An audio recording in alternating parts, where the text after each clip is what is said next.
Hello, and welcome back to another episode here at the SteelerFury.com podcast. I'm your host, Jeremy Kohlman, joined by the best co-host that money can not buy. Well, they can buy, but won't.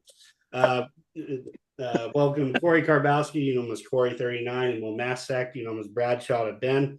Well, gentlemen, we came out of our first AFC North matchup with the W. Not as convincing as I had hoped it might be. We definitely left a lot of points on the field.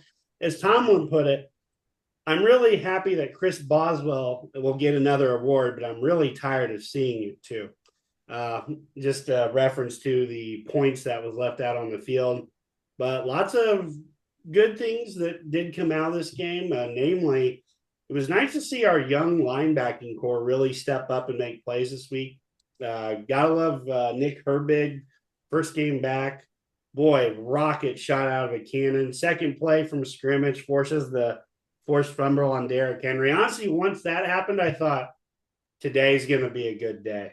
Like Henry had literally not fumbled the ball in almost like 570 snaps, which is just a ridiculous stat. You know, like he hadn't fumbled in 2 years essentially, and we got one early. Now, obviously, it would have been nice to put points on that, but we did get the field goal.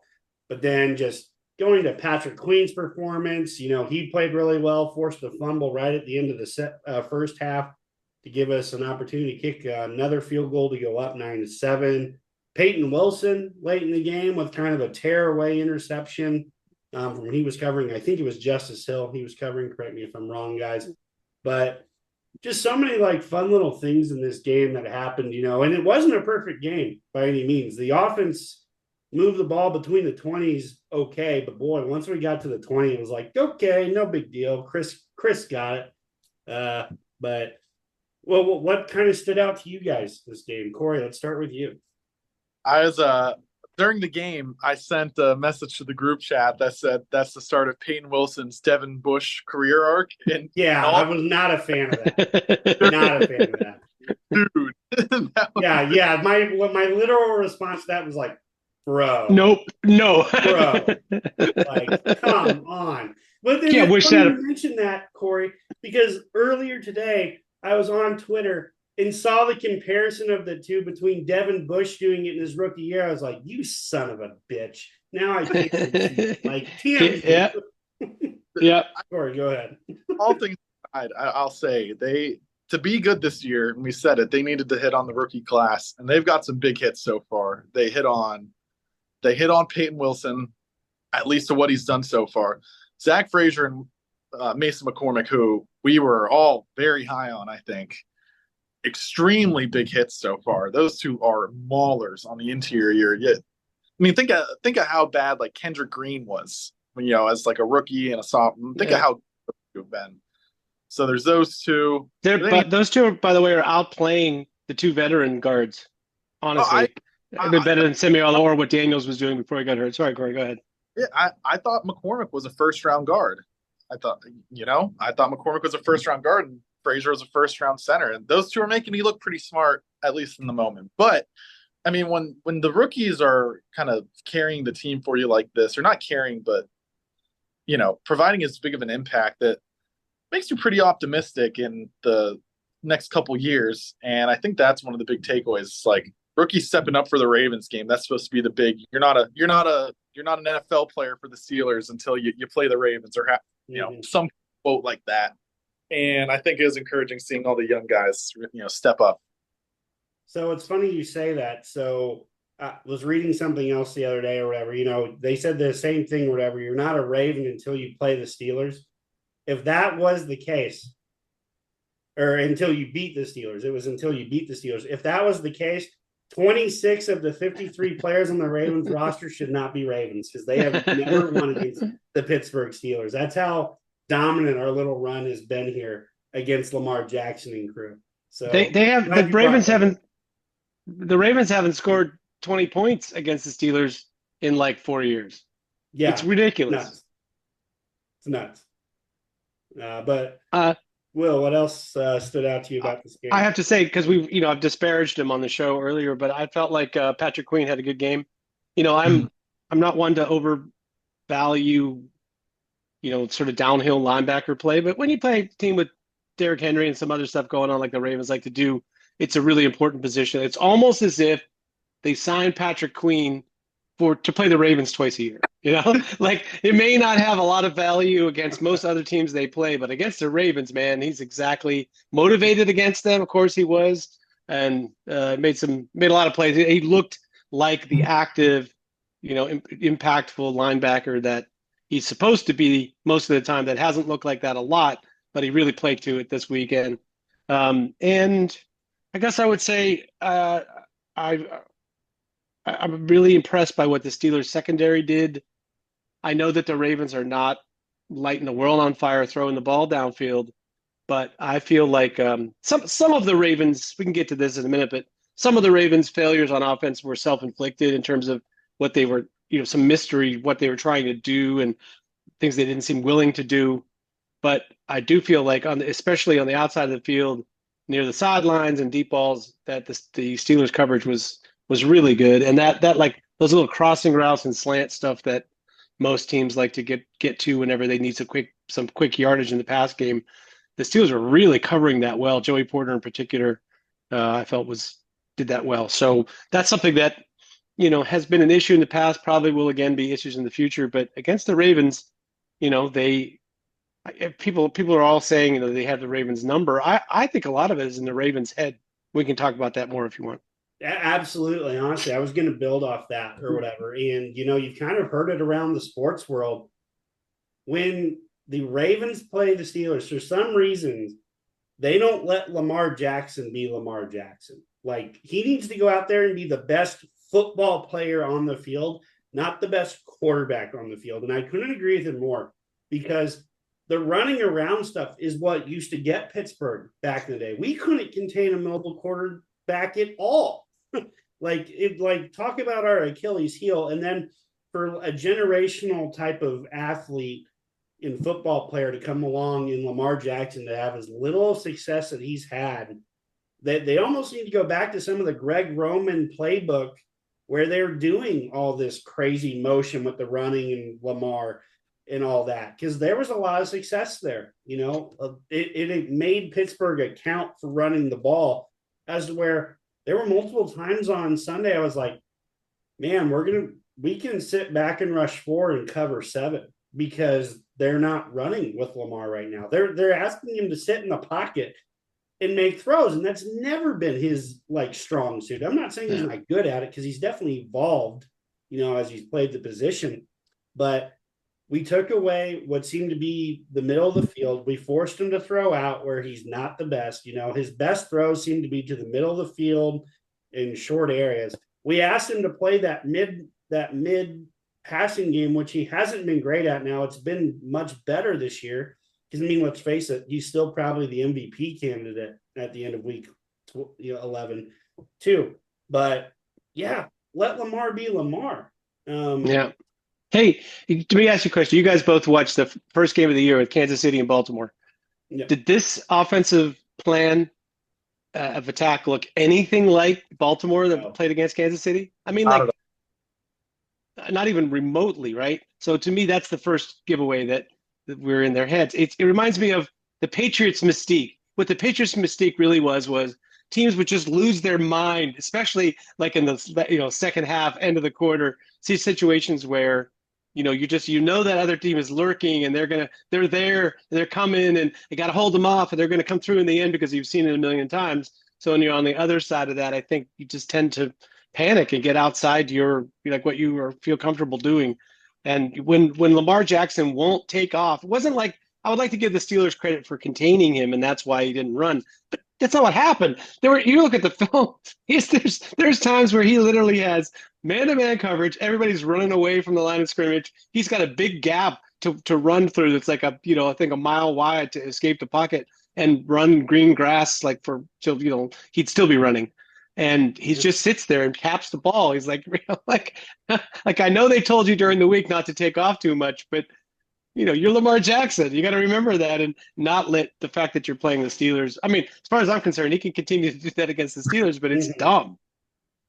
Yeah, let's not give Baltimore too much ammunition to try to change up the game plan or something for the next time. But by the way, and the other big pick, just quickly, Derrick Henry has never beaten the Steelers. Can you imagine? Can you imagine that? Really, Never once been on a team that beat the Steelers. Sorry, Corey. Go ahead.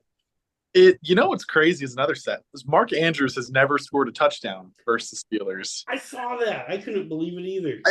It's like one of those unbelievable stats. He's a touchdown scorer, and it's never happened. It really has to be like the game plan just gets tossed in the fire when they play us, because it's just not the same team we ever see. And I'm happy with it. I think Tomlin's, built up this image, and it's, nasty AFC North football, and it's is what it is. But just one thing I will add, and he's been playing better as of late, but man, like if we had a running back with some juice, imagine how much better the run game would be. Like, you've seen glimpses of that with Jaylen Warren being in there, with what a quick first step can do for this, to build off your point, Corey.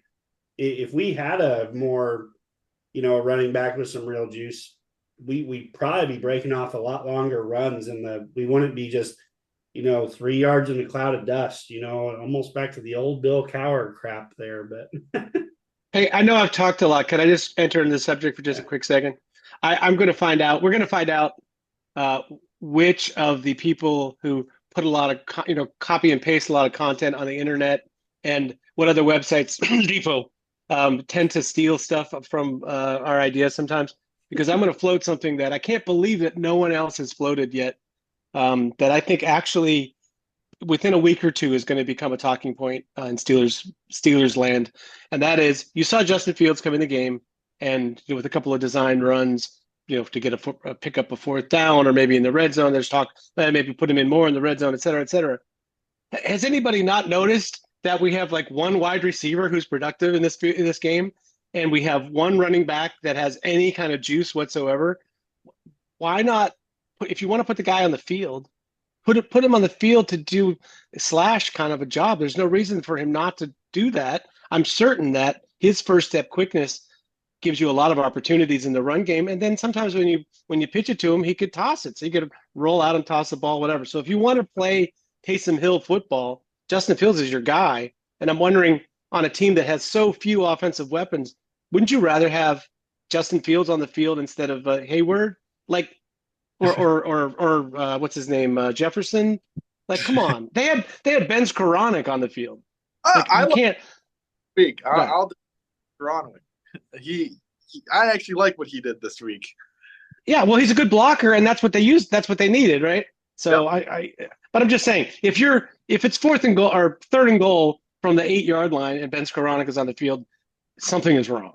Yeah. So in that situation, I feel like you get so much more out of having a guy like Justin Fields on the field, and he's got a helmet every week. He's going to be there. If you're gonna use him more creatively than like we're just going to run our quarterback off the field and then run the Wildcat, because teams will clue into the Wildcat thing with the quarterback when Justin Fields comes in the game, and they will shut that down. Well, he's also, we're paying him money. Like, he's not going to be the future quarterback of the Steelers. I think we've seen that much already. So you're giving him a contract, make him play football for you. Like, what's he doing on the sideline?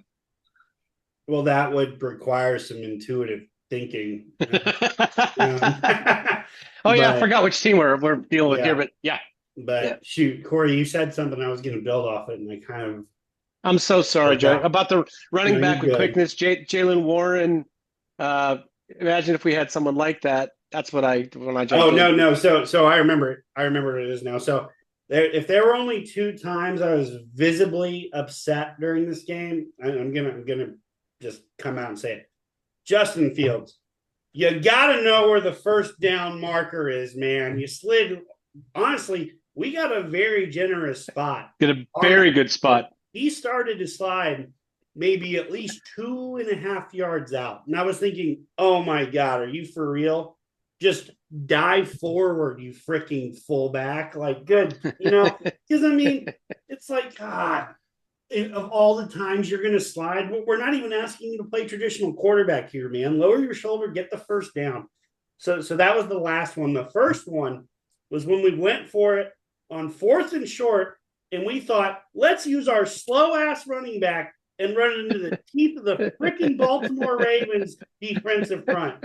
I literally almost threw my fork across the room because I was eating lunch, and I was like, what the fuck is that? Like, of all the things that we are going to throw out there, we're going to run our slow ass running back up the middle. Oh, man. What, Jeremy, let me ask you, you watched the Steelers for a long time. And under Mike Tomlin, what's the percentage of times on 4th and short that they have run their slow ass running back up the middle? Like too many 90 times. 90% of the time? I mean, since Ben has left, it might even be higher than 90%. Like that's the play. We used to get the Ben sneaks to kind of break it up a little. We don't even get the QB sneaks anymore. No. That's what I thought we were going to do. I thought we were going to run up to the line real quick, do the push him over the thing or whatever. And then I saw us turn and I was like, oh, shit. It's like I knew what was going to happen already. I was like, that is so freaking dumb. But anyway, I'll get off the soapbox there or whatever. But since you guys brought up some interesting stats about Henry never winning against us, Mark Andrews never scoring a touchdown, here is a priceless Mike Tomlin stat. And I'm taking this from ML Football. I don't want to take any credit for knowing this or whatever. Since 2007, essentially since Mike Tomlin's been coach, the NFL average for winning a game without scoring an offensive touchdown is 7%. Okay? Mike Tomlin, with that same parameter, has actually won those games 33% of the time. So he is almost 5 times better when his team doesn't score a touchdown than every other NFL team in almost 17, 18 years. Think about this. That number would be even lower without Mike. Yeah. That number is probably notably lower. Like it's difference you could tell because he's done it that many more times than everyone else. Yeah, that 7% number, exactly. But I mean, the expression, the story about like the two guys are in the woods and a bear comes and one guy's like sits down and puts his tennis shoes on, his running shoes, The other guy's like, why aren't you running? It's like, I don't have to outrun the bear. I only have to outrun you. Yeah. And so maybe Mike Tomlin hasn't really figured out. He's like, if he has an advantage over other teams in a chaotic non-touchdown situation, maybe he's artificially creating those because he knows he has a big advantage. He's 3-4 times more likely to win in that situation. I don't know. That would still give him a lot of credit, and I'm not sure I'm there yet. With that type of outside the box thinking, again, that'd be too intuitive. But I hear you. But I saw that and I was like, that's definitely getting dropped tonight. That's when Mike Tomlin is getting entered in the Hall of Fame. That's the stat they'll be dropping. Right? Yeah. Forget the never had a losing season shit. It's the nope. He's really good when his teams don't score touchdowns. But anyways, anything else from this past game that we want to point out? Oh, one more thing, because I do see it up on my board. 2 more things really from this game. First of all, I thought we did, kind of building off what you said, Will, we did a really good job of keeping Lamar Jackson in the pocket and like not scrambling down the field. Big credit goes to them going after Preston Smith and then playing him as a defensive tackle in our nickel, like our pass rushing package. Him being so much more athletic than, Ogunjobi, Benton, like that's a huge difference maker because he is just as powerful as he's ever been. You saw him play, this past week. That is going to be a huge plus for us moving forward, that we actually have a really good athlete at defensive tackle that can actually mirror the quarterback to a degree, because we saw it, several times this past week against Lamar. So that was one. Hang on, can I comment on this quickly? Yeah, absolutely. If you'll remember, I'm going to take a mea culpa. When he was signed by the Steelers, I said, well, this would be helpful because he can be an inside pass rusher. He's got the body type to be able to do that. And I said, he's never been the outside linebacker on a 3-4 team. Of course, he spent his entire career playing a 3-4 outside linebacker, and the reason that he got traded was because they were moving to a 4-3 and he didn't fit. So at any rate, I was wrong about his background, but I was right about them using him as an interior pass rusher. So I just wanted to take the L for the wrong part. Well, we applaud you for taking accountability there, but you didn't have to, so we appreciate that. But Korey, I couldn't tell if you wanted to say something on that or not. Got touched on. Okay, one last thing then from this past game, because I'm ready to beat my head into the wall, and I kind of preface this in our group chat. What the hell are we paying Pat Fryerman for if we're not going to freaking use him? We're paying this man $12 million a year to maybe get 3 targets a game. And then in obvious passing situations, Darnell Washington is the one out there running routes. Good. What the hell are we doing? I endorse this as well. Go ahead, Korey. Yeah. Go ahead. Yeah, take it. I think Darnell Washington is better. He's better with the bonus hands. He's just tougher to tackle, and then people still there's more of a play action threat with him. I've said this from the start. I thought he was better than Pat. That's why it was stupid we paid Pat.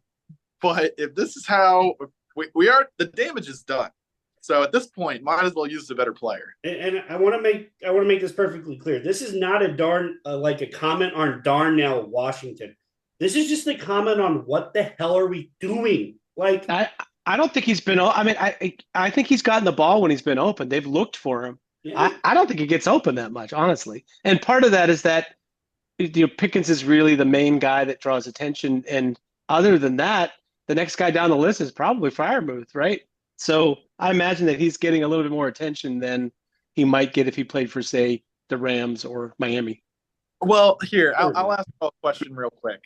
And this is granted, I'm taking out a big name, but can you name a Seattle tight end that wasn't Jimmy Graham from Russell Wilson's tenure? Doesn't throw to them, so yep. They're all anonymous to him. Yeah, so it's like, how long they plan on having. But apparently, Darnell Washington is his new Jimmy Graham, though. Come on, freak athlete. Maybe that's like the qualifier for him. It's you got to be able to be, one of a top 99.99 percentile athlete for him to go to you. Yeah, my big thing, coming back to this is, if we're going to continue to use these to how we're doing it, just that the 12 million was just such a waste of money. Like, what was the rush to get him under contract? Like, because that was the big thing, every offseason it's, we always like to extend a player who's on an expiring deal so we don't have to do it next year. Well, shit, why did Pat Freiermuth have to be the guy? Like, yeah, they see him as a core part of their team, which when you watch them on Sundays, it doesn't appear to be true. But I just feel like, once again, Korey nailed it.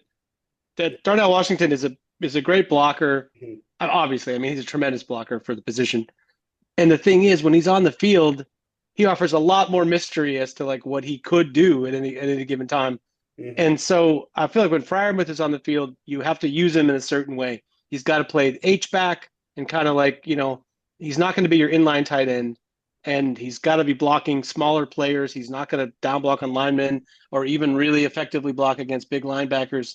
So in that situation, he's a little bit, you're mostly looking for him as a receiver, unless, it's kind of like his job is made more difficult by the fact that we don't have the surrounding talent for him to pop out, and we don't have the kind of offensive coordinator and head coach who has a plan for how to attack offensively. Most of the time they're killing time, so they're not really like thinking about attacking vertically down the field of a tight end. Well, to add on to that real quick, he got a play blown up on that Pickens screen where he had a clean shot in the corner, then he didn't do his job there either. Here's my question, and Pat's like he's a fine player. Like, that's what he is. He's fine. He's got his strength, he's got his weaknesses, but like, when you're like talking about scheming stuff up for him, what does he bring to the table route running wise or anything like that that's like not replaceable? No, he's a mediocre number one and would be a pretty solid number two, but we're using him like we're paying him and using him like he's a very good number one. So that's just I think that's not a very good formula for success. And a lot of it is just it's the mentality, like coaches who are in love with certain players and they will fight with them till the end, even when there are better options available. We've seen that many times before. Yeah. We'll nip this in the bud. I think we could go on this for a while. Just keep complaining. Yeah. About. Hey, by the way, a lot of good. I'm obviously, nobody's actually said it. The last 2 wins were great wins. It's like if you're, from the standpoint of what you're supposed to do when you play teams that are as good as or better than you, you're supposed to figure out a way to win no matter what. And yeah, Ravens missed 2 field goals that were really the difference in the game, but that counts. Special teams is a factor in the game. Then if you can win special teams, you can sneak away with the win. You maybe didn't deserve as much, but great wins. I thought that was one of the worst Arthur Smith performances of the year. So from my standpoint, I feel like both those teams, what they did offensively in this game, like, is set back football 20 years. So that's something an issue to going forward. For the first time, I really thought to myself, man, like, how long are we stuck with Arthur Smith for? That's the thought I had during the game. I don't have the sense of we really upped our game, Pittsburgh Steelers, by bringing in Arthur Smith. To me, it just feels like we've gone back now, reverted back to having more or less the same offense we had with Kenny Pickett, where we don't really throw that much in the middle of the field. We take some calculated deep shots on the outside, and we've added some more screens, running back screens that we didn't run as much before, and maybe there's a little more eye candy on the runs, but otherwise it feels very similar to me, and that's not a good thing. Well, it's funny, because when we first, brought Arthur Smith in, I was thinking, oh, the guy that loves to use tight ends. Well, apparently just a select few, because Michael Pruitt has been out there running routes. If Pruitt can be out there, I don't know why Freiermuth can't be, but I digress. Yeah. We got to get off this. Yeah, indeed. But that's, it's like I hate to harangue on a week where they just beat the Ravens and, coming off the win against Washington. I think that's a lot of momentum. They look substantially more believable as a contender than they did 3 weeks ago. Mm-hmm. Last thing I'll say about this very quickly, because it just crossed my mind. I find it very hard to believe that Freiermuth will finish out his contract here. Like, I don't know how you can not use him and pay him like that. You see it all the time across the league anywhere. It's like, if you're getting paid a lot of money and you're not doing much, it just feels to me it's like in 2 years we're going to be thinking, okay, it's time to cut Pat because we don't use him. We pay him a lot, and he contributes maybe 3 or 4 touchdowns a year tops. And maybe, if we're lucky, 300 Pat-like receiving yards. So I'll cut it off there. Because believe it or not, Steelers have the short week. So we had to kind of get on this one quick this week, Steeler fans, because we play the Browns up in Cleveland on Thursday Night Football. So if you don't have a Prime membership by now, you need to get one or you won't be watching it. Just saying. But let's get into kind of some matchups and preview the Browns. Are there any ones you guys want to start out with?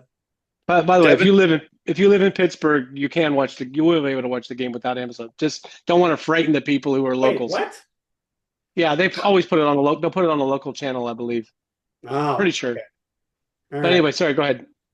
I'll double check that while you're talking. Gotcha, Korey. First, our play action game. That's my matchup, because that's one thing where he was always getting way too drawn in on, and he's just not very good. And so that's the main number one matchup for me. It's just wherever Devin Bush is, find who he's responsible for. Okay, but let's stop with the Peyton Wilson to Devin Bush comparison. I don't like this. I don't. So let's not go down this rabbit hole. So, but yes, I agree. The play action game is always something we have to watch out for. It's something we always like to overcommit on and then get out of position in. Yeah, for sure. Will, what's a matchup you think is pertinent to this? Well, here's the thing. This is potentially the worst team in the NFL, the Cleveland Browns. I mean, they're in the conversation. And the Steelers the last couple of weeks have, been on top of the NFL world. So the real opponent here is complacency. The idea of this is the tough schedule towards the end of the year, and the Browns are the worst team that we play.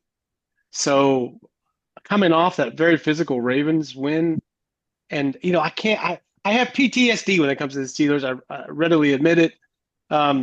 It's Thursday night in Cleveland. You guys remember Unleash Hell? We're gonna unleash hell, and then In the Steelers December. go to late November, early December, and they go to Cleveland, and they play one of the worst games that the Steelers have played in my lifetime, which is saying something.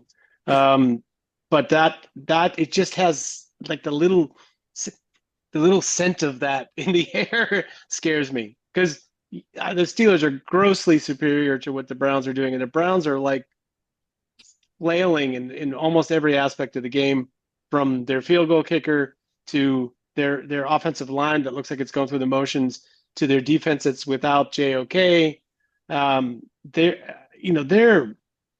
They're bad, and I have a feeling that Thursday will at minimum be a game. It's a division game, and it's coming off the Ravens week, and it's a short week. That's the thing that if you want to call that a matchup. I know Devin Bush is a better matchup, but yeah, this Thursday night short week thing after the Ravens bothers me. Yeah. Again, Peyton Wilson. We're not calling him Devin Bush. No, I meant the other guy. Oh, okay. I meant the actual Devin Bush. Yeah. Okay. All right. Gotcha. No, it's not fair to call anyone Devin Bush. That's terrible. It's not nice. Yeah. So, I think we're gonna have a real chance to chase the living bejesus out of Jameis Winston this week. Both of the Browns tackles are down. DeJuan Jones looked like he suffered a high ankle sprain this past week, so it's highly unlikely that he's going to be playing, especially on a short week. But Jedrick Wills has been out for a minute. Yeah, he's out. Yeah, he's out. He actually logged a light practice today, so we'll see. But that if both of them are down, our guys are going to feast. By the way, DeJuan Jones went on IR, so okay. he is definitely out. Gotcha. Thanks. I did not see that update. Just some other injuries, just to pay attention to before we potentially highlight any other ones. Pittsburgh is probably the healthiest they've ever been right now. Sans the fact that James Daniels is on IR.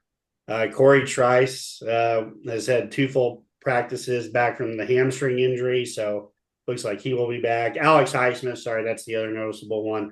Still got the ankle, will still be out probably for a little while. He won't be playing. But as far as the Browns go, Myles Garrett has not practiced the past 2 days, but I'm going to guess it's more just the veterans day off type of deal. As a matter of fact, if you actually look at Pittsburgh's injury report today, they have 8 people on there, and 6 of the 8 are all resting veteran days. So their injury report is the smallest it's been all year. So, well, we'll kind by the way, I think your injury report gets skinnier the more of a contender you are. You know what I mean? When your team is 2-6, you're like, yeah, my ankle's kind of sore. And when you're 8-1, it's like, yeah, man, I got to get in there. Yeah, well, worth noting, since you say that or whatever, Mike Tomlin assured reporters today that both Joey Porter Jr. and Keanu Benton are definitely playing. It was just, some minor bumps and bruises for the game. Yeah, and you can expect that when you play the Ravens. So better get used to it, especially as we head into the brunt of the AFC North schedule and some other big teams out there. So any other matchups you guys think we should be on the lookout for? I will say this, David Njoku, if they use him, can really hurt us. Or at least he has in the past. Very athletic, play action pass type of guy, kind of like Corey brought up. So he's been a guy that's been able to hurt us in the past. Does seem like Jameis Winston has developed some chemistry with Jerry Jeudy. Mm-hmm. So I will say the one nice part about that is we are nice and physical on the outside, and that's not what Jerry Judy's good at. He's best when, that corner's lined up 7-8 yards off the ball most of the time. So I feel like if we get in his face, we can kind of neutralize that. Elijah Moore, guy that's kind of come on with the, respectable, decent quarterback play. He's been playing pretty well out of the slot. I think he's had 2 touchdowns since Jameis Winston has, been debuting as the Browns quarterback. So, so they've got some skill players. I like you said, Will, complacency. You don't want this to be a game late in the game, and all of a sudden the Browns make a play, and then it forces Pittsburgh to make a play. So, don't think this is going to be a snooze fest by any means, but it'd be. Actually, I know it's not. This is the Pittsburgh Steelers we're talking about here. I don't think they've put a game away in like 4 years, respectively. So every game is a game with this group. So any other notes on the Browns here before we move on to some other NFL action around the league? Well, are we going to get Denzel Ward against George Pickens? I think that's probably Denzel the matchup. I think Ward's a sneaky player, man. He's I think he likes to bait throws. I'm not sure that's the best strategy against George Pickens, because it puts you in a position where you're contesting balls against somebody who's really good at it. But I do think that he tends to find his way to the ball a lot on throws that aren't for him. So one thing one thing to look out for here is when Ward comes off his receiver to go to where the ball is on occasion. That's where he gets a lot of action, and that's we saw this turnover this week from our quarterback. It's very unusual. By the way, another great stat: Steelers have not given up any points off of turnovers this year. I remember that. Yeah, part of that is, of course, they haven't turned it over very much. He knocks on wood, but it's still kind of amazing because as recently as that Browns playoff game, I remember lamenting on the show about the defense. Everyone wants to blame the offense when they turn the ball over and the other team drives down the fields and scores. I'm like, the defense is not contractually obligated to give up a touchdown after a turnover, right? So they're part of that equation as well, and they've done a much better job of that this year. Yeah, you mentioned Denzel Ward. The injury designation on him is ribs and ankle, but he did log 2 light practices today and yesterday. So looks like he's turning in the right direction.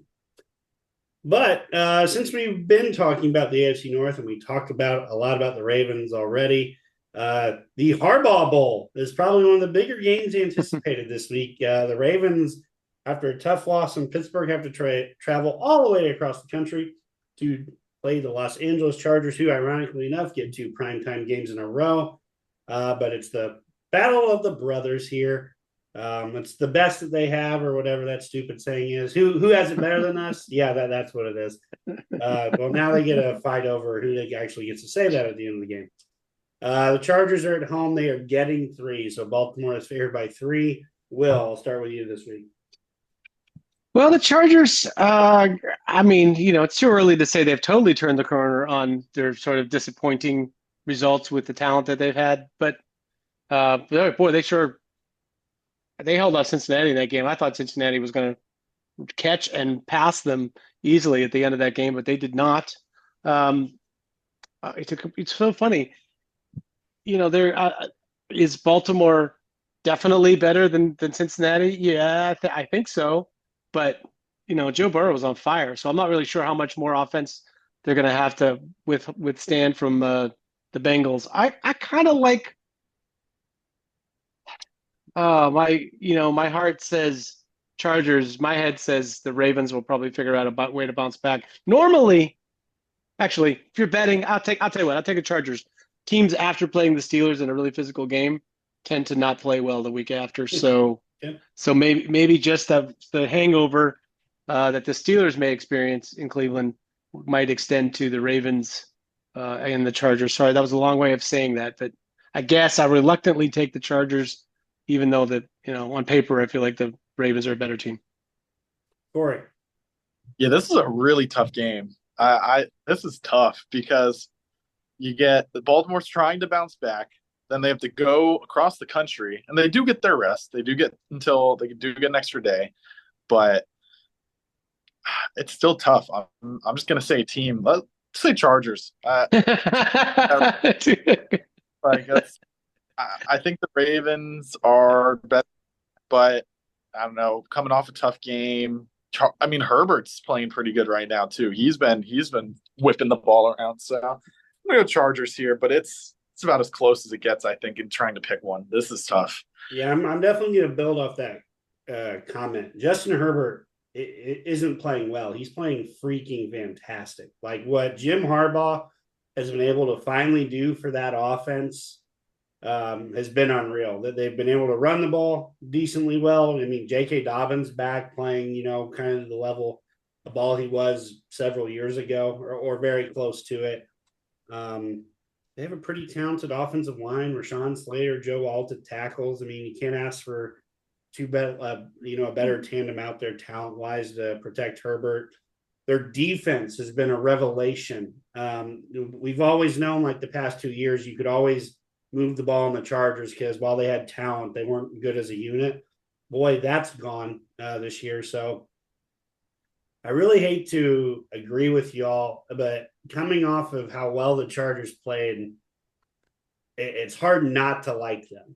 It's hard not to like them, especially with the travel across the country factor to it. Like you said, Will, after you play the Steelers, a tough physical game, now you're in for another one.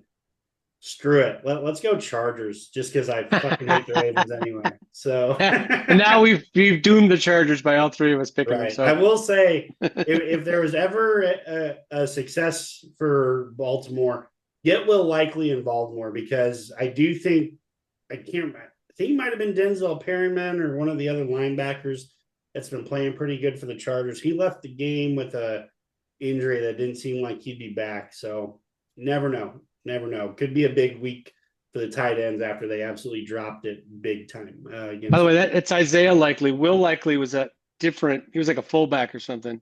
Oh, sorry. Did I say forgotten. Will Likely? You're right. Yeah, yeah. That's not right. So, yeah, Isaiah Likely. You're right. The pride of Coastal Carolina. Sorry, go ahead. So believe it or not, we're going to keep this in Los Angeles. Funny enough, the Rams. So the Harbaugh Bowl is the Monday night game. The Rams actually host Philadelphia the night before on Sunday Night Football. It's very funny, we just played a game where a kicker was pissed off about a game being played the day before and used that as an excuse. But Chris Boswell didn't need any excuse to make 6 in a day. Talking to you, Justin Tucker. By the way, it's time to retire, buddy. Not looking for you. Anyway, Philly traveling to the Rams. Philly is favored by 3. Korey, I'll start with you.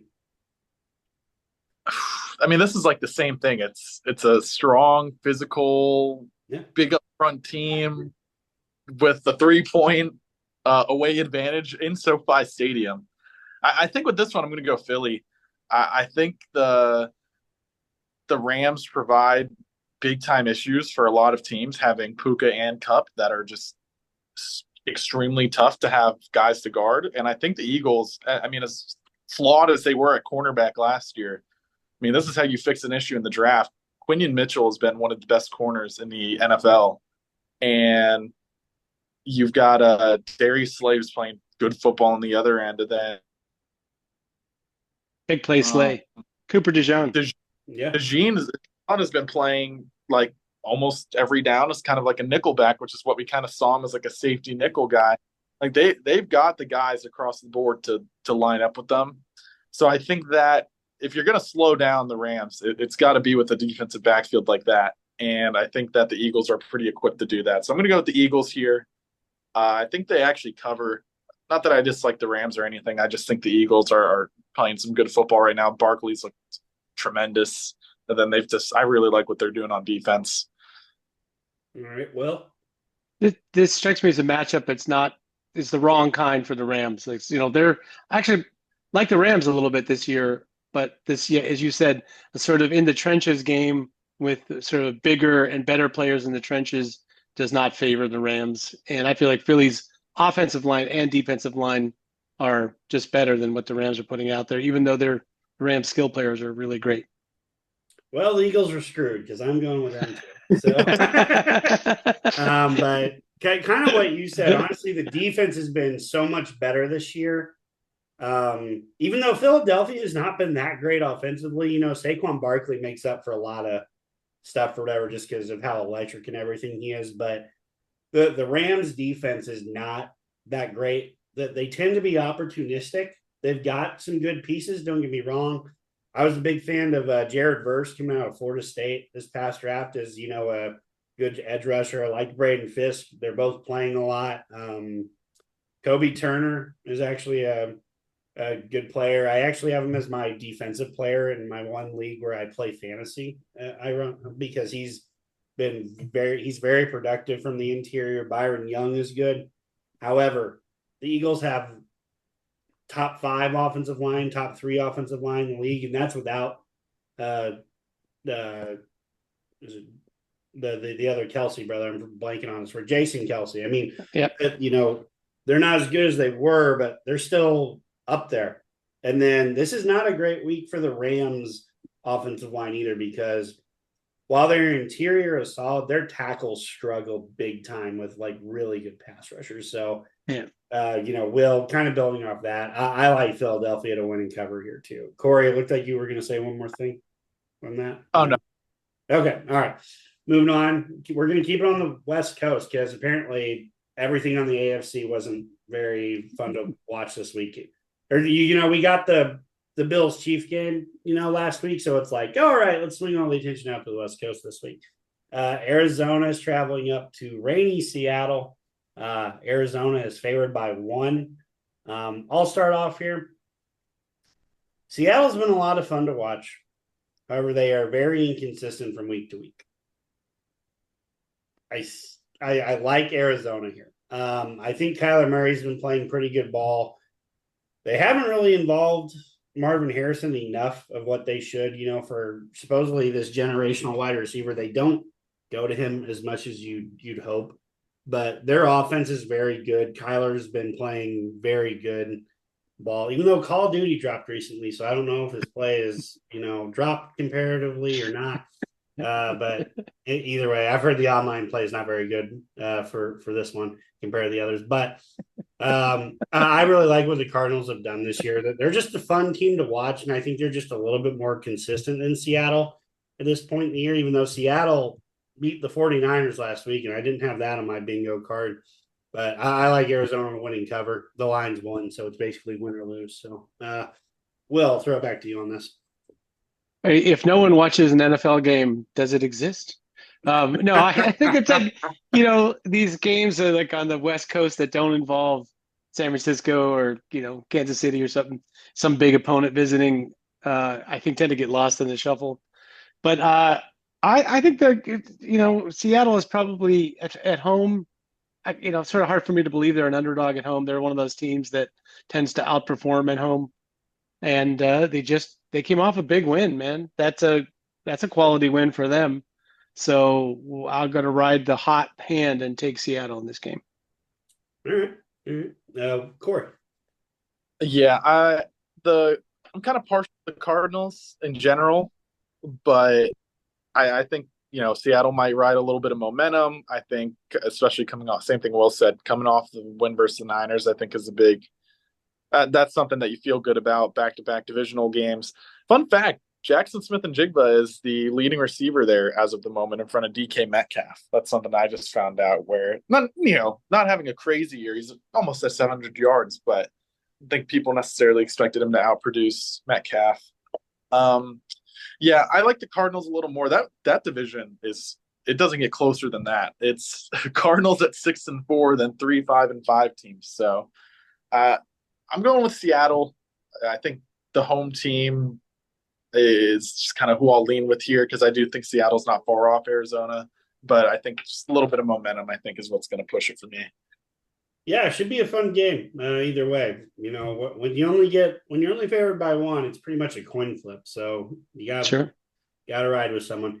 I think the other reason I went with Cardinals is I do have Kyler in fantasy, and I need him to play well this week. Let's talk about another team in that division, actually. Another West Coast team, another NFC West team. San Fran is headed to Green Bay to what is kind of starting to feel like San Fran has to start building multiple wins or they might miss out. Even though I know there's 3 wild card teams in the wild card race, it's not it's a lot more spread out on the NFC than it is in the AFC, where you have a bunch of teams that are above 500 in the AFC versus the NFC, where you've got a few excelling and a few not. But they're headed to Green Bay. Green Bay is favored by 2.5. I think I started with Will, so go Korey. You start this one. I'll say this NFC North division is insane. It is. Green Bay is alone in third at 7-3, because Detroit's 9-1 and Minnesota's 8-2. And so like the 49ers play to stay alive in their division. The Packers know they're basically, unless some funky stuff happens in front of them, like they're basically playing for a wild card right now. Yeah. And I feel like that almost, when you're in a good division like that, where it's hard to see yourself taking sole control of the first seed, I feel like that almost makes you play a little harder, because you don't want to be the team that gets left out with a really good record versus the 49ers, who, like we said, 3 teams at 5-5. I don't think they're going to be feeling the urgency yet. I think they might just be, they're not getting a 1 seed, so they just got to make it at this point. I feel like Packers might be playing with a little more urgency, ironically enough. And so I'm going to go with the Packers here. I do think they're better in general as a whole. I think San Francisco's kind of hurt their depth in multiple facets with some of their drafting over these last couple of years. But especially at home, Green Bay is a good home team. I think I'm going with Green Bay because of their urgency. All right, Will? I'm going to go out on a limb. I'm going to say that I don't think San Francisco is going to lose a game the rest of the regular season. Whoa. I feel like getting McCaffrey back for them is a little bit of a process, but it feels like they're kind of rounding into health and form. And yes, they don't have quite the depth that they used to have, but I still feel like they will figure out a way to get it done. They're, extremely well coached team. I believe the Steelers, I read something. I know it's true in the last 3 weeks. It may be overall true that if you project points and you're in the EPA and those kinds of analytics, that the Steelers are considered to be the quote unquote luckiest team, because they have outperformed by several games what their record should be based on what they do on the average play in terms of the season. And I believe the San Francisco is actually the opposite. I believe they've underperformed by at least 3 games in terms of they should have a better record than they do now. So I kind of feel like the trend for them is that they will probably outperform what they've done earlier in the season, especially now with McCaffrey back. Even though this would be a titanic game, these 3 games that you asked to pick, fantastic games that could go either way. I kind of feel like in a game that could go either way, give me San Francisco. They're battle tested in a way that Green Bay really isn't. Maybe, Green Bay needs a game like this, maybe even to lose a game like this, to understand the things that they need to do to get better. Jordan Love, by the way, thrown an interception in all 6 of his starts this year, which is the first time that's ever happened in the NFL. Really? If I recall. You sure Jameis Winston didn't do that like those? He did 6 in one. He did 6 in one game. That's different. Yeah. Jay Cutler. Shea Cutler, exactly. Boy, yeah. So for a team that is so successful, to have a quarterback that's been throwing the ball around a little bit, that's a dangerous proposition when you playing a good team. Yep, no doubt about it. I'm kind of torn on this game, because I felt like Green Bay really escaped a game with the Bears that they shouldn't have won. Honestly, the Bears played very well this past weekend in Chicago, enough to beat them. If it wasn't for some last-second heroics from Green Bay to make that happen. So I'm kind of on board with you, where it's like someone is going to knock them off when they least expect it. But at the same time, San Fran, kind of got unlucky in the very same circumstance the other way, as where it sure looked like they were going to beat Seattle, but then Seattle scored late, with like 12 seconds left or something, got up. So both of these teams, like Green Bay's probably feeling, thank God we got out of Chicago, and San Fran's thinking, son of a bitch, we didn't get out of Seattle with the win or whatever. So, or wherever that game was. So I kind of like Green Bay still. Just because I feel like their offense is still, I just feel like it's flowing better than San Fran. Like San Fran is kind of struggling to get their players involved and being productive at the same time. Like Deebo Samuel, he's had a very kind of up and down year. His usage has been a little all over the place. With McCaffrey being back, I think that's part of it. He wasn't near as involved this past week, even though Ricky Pearsall is starting to play better. But it'll be interesting to see if George Kittle will play this week. He did not play this past week. So I kind of like the Packers better. I feel like their overall collection of offensive assets is just going to outweigh the 49ers a little bit on defense this week. So I like them to win and cover. That brings us to the first game that will actually get played this week. We've gone completely in reverse chronological order from back to front. But your Pittsburgh Steelers are, of course, headed up north to take on the Cleveland Browns. Pittsburgh is favored by 3.5. I'll start this one because untraditionally, I think I normally go first in one of them, and I think I let you guys start all four of those. So I like Pittsburgh to win and cover here.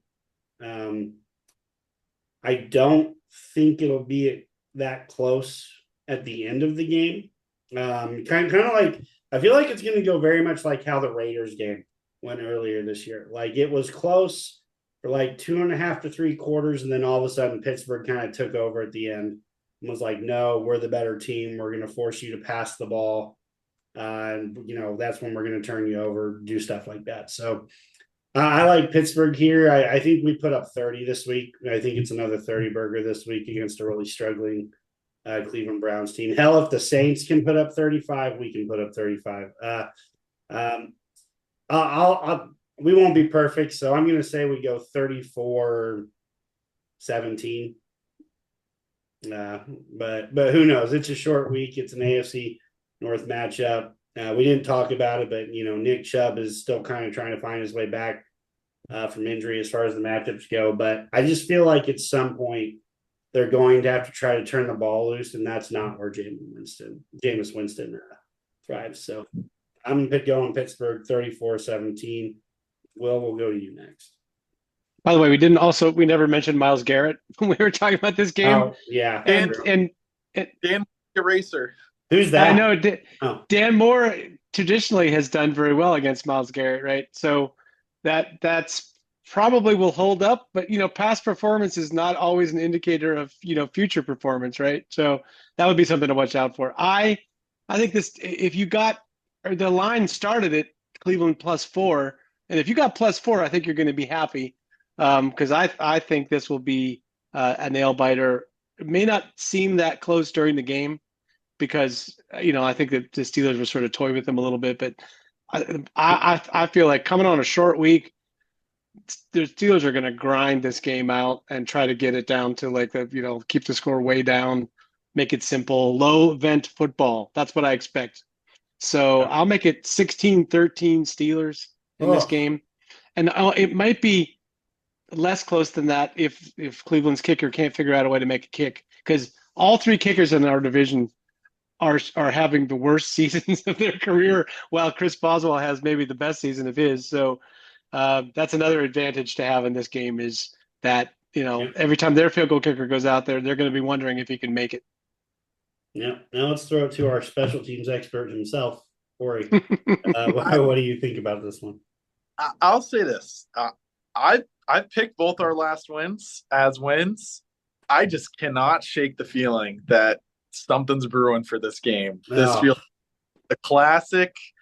Steelers are doing good. A win here gets you 9-2, separates yourself from Baltimore, and then just a big stinker on national TV. I just can't shake it. I hope I'm wrong, but I'm feeling a 17-13, just gross, like, oh my God, why is Tomlin our coach? I just questioning all your life choices. Yeah. I just can't shake. Whatever. Every time I think about it, it's like, oh, we're playing great, and the Browns are I can't explain it. This just feels like a classic getting into, because every year it's going to come down to like the last game where Tomlin's either just making the wild card or we're going to lose our bye or whatever the case is, right? And I feel like a loss here throws us right into that conversation. And this just feels like the game where it's going to happen. And then we're going to have to go into, watch the Ravens win. And then we got to go to the Bengals. And then the Bengals come out in this big time game. I don't know. I can't shake it. Don't feel great about this game. I'm 17-13 loss. Well, hey, shit, if I would have known you were going to do that, I want to let you gone last. First, but I tell you what, though, full disclosure, I so have the same doubts. I've been talking about it all week. I just feel like the short week coming off the Ravens, but I refuse to be the guy that like picks against the Steelers every week on this podcast. So I was taking one for the team a little bit, but yeah, the other thing about this a loss in this game against the Browns really makes the Bengals feel life in the division, or at least life for the wild card. So that'll put the Steelers in a situation where they could be playing those two Bengals games, to decide a wild card spot for this team. Like the margin of error for their schedule is they really got to beat Cleveland. So in order to make sure that they get there.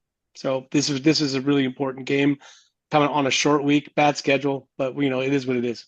I thought for sure you were going to be there with me, Will. I thought 100% you were picking a Steelers loss. But I will say, this is your stat. You always bring it up. A Thursday away game, brutal. It's always brutal. Like that's another thing other than my gut feeling. It's the numbers are not. I think with the numbers really, it used to be heavily favored to the home team. It's less so now. But what it's really favored to is the results make no sense. Like the favorites do not offer, like the team that you think should win isn't necessarily the victor on Thursdays. It tends to really throw a wrench in the power rankings. We'll see. For all I know, the Steelers are going to come out and start Justin Fields and like blow it all up. Right. Well, I mean, I'm not saying that can't happen, guys. And I think it'll be a close game. I just think it's one of those, like at the end of the Raiders game, I think we're going to like firmly separate ourselves. Like we're going to have a big plan. It's like, oh, there's the straw that broke, the Browns will. Yeah, exactly. Yeah. And it's not like we have to travel across the country for this either.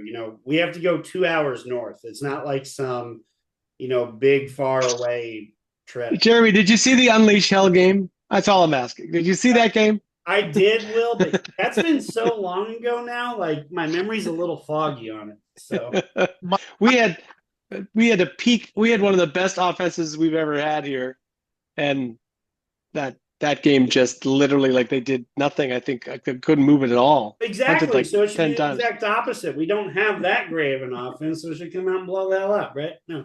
Steelers, specifically Mike Tomlin games, warp the fabric of space-time. And so Oh,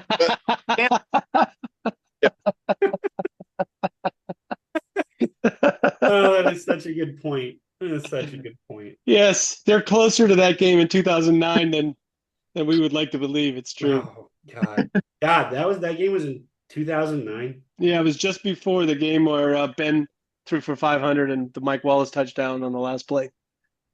That game was 15 years ago. That's crazy. When you think you guys are getting old, man. I know. I'm starting to feel it too. Like I know Korey isn't because he's thinking, oh, I just got out of college. I just had my first internship and job and stuff. But like I'm to that middle 30s now. I'm like, shit, where am I going in life? No, I'm just joking. But hey, I had to endure a whole week of people talking about how old Mike Tyson was. How could he possibly be doing anything good at 58? What a huge joke that was. I'm kill my time right now coaching at my high school's wrestling program, and I'm rolling around with our heavyweight. I feel like I'm hit by a truck right now. You are past your youthful energy, but you haven't yet reached old man strength. So it takes a window there.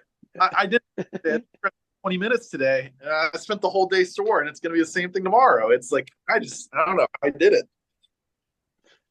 Well, thank you, Steeler fans, for joining us here on what's been a very fun and entertaining episode here on the SteelerFury.com podcast. I'm your host, Jeremy Kohlman. You know me as Smith of Smoking on the Message Boards, joined by Korey Karbowsky, Korey39, and Will Masisak. You know, as Bradshaw to Ben.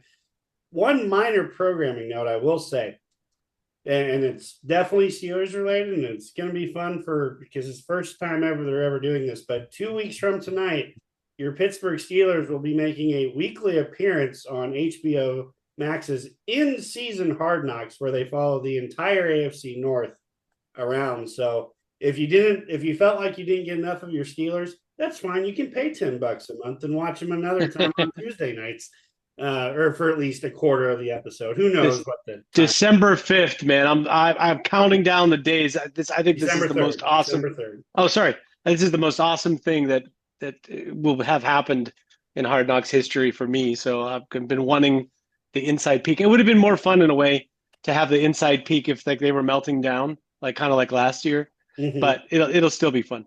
Well, think about it this way: we're going to get to see the Bengals melt down potentially at this point. The Browns and the Browns. So now you're going to have two teams that are well on their way towards playoffs and all that, and two that are like, shit, we need to really rethink this. So. Well, thank you all again. We will see you when you see them. Here we go, Steelers. Here we go, kids.